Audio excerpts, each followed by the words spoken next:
শুনতে পাবেন স্থানীয় বাংলা সংবাদ।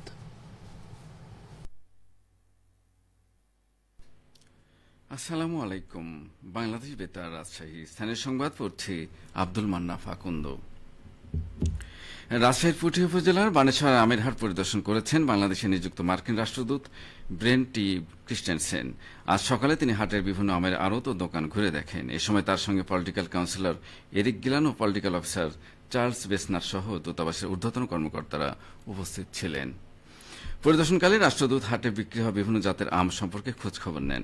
তিনি ব্যবসায়ী ও চাষিদের সঙ্গে কথা বলেন এবং স্থানীয়ভাবে উৎপাদিত বিভিন্ন জাতের আমের স্বাদ গ্রহণ করেন। নওগাঁ সরকারি বালিকা উচ্চ বিদ্যালয়ে নারী শিক্ষার্থীদের সাথে মাদক, বাল্যবিবাহ, সড়ক দুর্ঘটনা ও টিনেজ সাইবার ক্রাইম সম্পর্কে বিশেষ সচেতনতামূলক মতবিনিময় সভা অনুষ্ঠিত হয়েছে। আজ দুপুরে বিদ্যালয়ের হলরুমে আয়োজিত অনুষ্ঠানের প্রধান আলোচক ছিলেন পুলিশ সুপার মোহাম্মদ তরিকুল ইসলাম। তিনি বলেন, বর্তমান সমাজে মাদকাসক্তি, বাল্যবিবাহ, সড়ক দুর্ঘটনা এবং সাইবার অপরাধ উদ্বেগজনক হারে বৃদ্ধি পাচ্ছে। এসব সামাজিক অপরাধ প্রতিরোধে শিক্ষার্থীরা, বিশেষ করে নারী শিক্ষার্থীদের গুরুত্বপূর্ণ ও দায়িত্বশীল ভূমিকা পালন করতে হবে। এছাড়াও তিনি সামাজিক যোগাযোগ মাধ্যম ব্যবহারে সতর্কতা, অপরিচিত ব্যক্তির সঙ্গে ব্যক্তিগত তথ্য অথবা অতি ব্যক্তিগত ছবি শেয়ার না করা, অনলাইন প্রতারণা, সাইবার বুলিং, বিকাশের মাধ্যমে প্রতারণা সম্পর্কে সচেতন থাকার পরামর্শ দেন। অনুষ্ঠানে সভাপতিত্ব করেন নওগাঁ সরকারি বালিকা উচ্চ বিদ্যালয়ের প্রধান শিক্ষিকা রাবেয়া খাতুন। গ্রাম আদালত সম্পর্কে ব্যাপক জনসচেতনতা বৃদ্ধিতে চাঁপাইনবাবগঞ্জে সরকারি ও বেসরকারি প্রতিষ্ঠানসমূহের অংশগ্রহণে সমন্বিত পরিকল্পনা প্রণয়ন বিষয়ক কর্মশালা অনুষ্ঠিত হয়েছে। আজ চাঁপাইনবাবগঞ্জ সদর উপজেলা প্রশাসন কার্যালয়ের কনফারেন্স রুমে অনুষ্ঠিত কর্মশালায় প্রধান অতিথি ছিলেন সদর উপজেলার নির্বাহী কর্মকর্তা মারুফ আফজাল রাজন।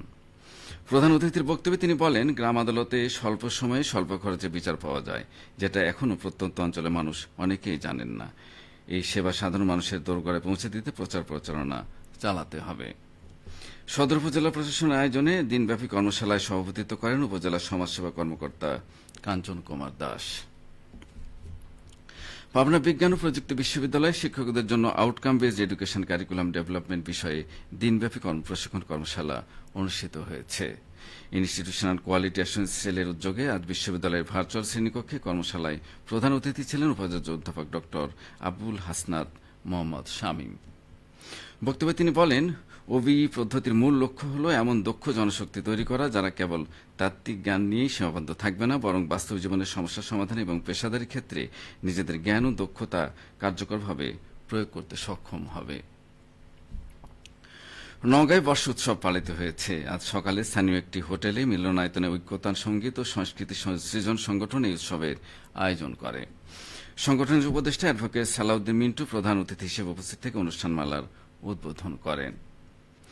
ঐক্যতান সঙ্গীত ও সংস্কৃতি সৃজন সংগঠনের সভাপতি মোহাম্মদ মোসাদ্দেক হোসেনের সভাপতিত্ব অনুষ্ঠানে মানুষের জীবনে ও প্রকৃতির বর্ষা ঋতুর গুরুত্ব অবদান তুলে ধরে বিশেষ অতিথি হিসেবে বক্তব্য রাখেন নওগাঁ প্রেস ক্লাবের সাবেক সভাপতি ও আবৃত্তি পরিষদের সভাপতি মোহাম্মদ কায়েসউদ্দিন এবং সিনিয়র সাংবাদিক ফরিদুল করিম তরফদার।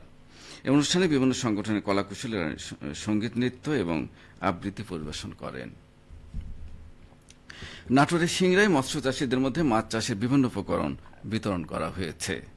আজ সিংড়া উপজেলা মৎস্য দপ্তর চত্বরে আয়োজিত এক অনুষ্ঠানে এসব উপকরণ বিতরণ করেন উপজেলা নির্বাহী কর্মকর্তা আব্দুল্লাহ আল রিফাত। সিনিয়র উপজেলা মৎস্য কর্মকর্তা মোহাম্মদ শাহাদাত হোসেন জানান, ইউনিয়ন পর্যায়ে মৎস্য চাষ প্রযুক্তি সেবা সম্প্রসারণের প্রকল্পের আওতায় 7টি প্রদর্শনী খামারে মৎস্য চাষীদের মাছের খাদ্য, পোনা মাছ এবং অ্যারেটর প্রদান করা হয়েছে। সবশেষে আবহাওয়া। আজ রাজশাহীতে সর্বোচ্চ তাপমাত্রা ছিল 36.7 ডিগ্রি এবং সর্বনিম্ন 25.2 ডিগ্রি সেলসিয়াস।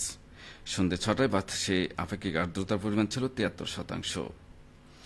রাজশাহী ও পার্শ্ববর্তী এলাকায় আগামীকাল সূর্যোদয় ভোর 5:16। সংবাদ শেষ হল।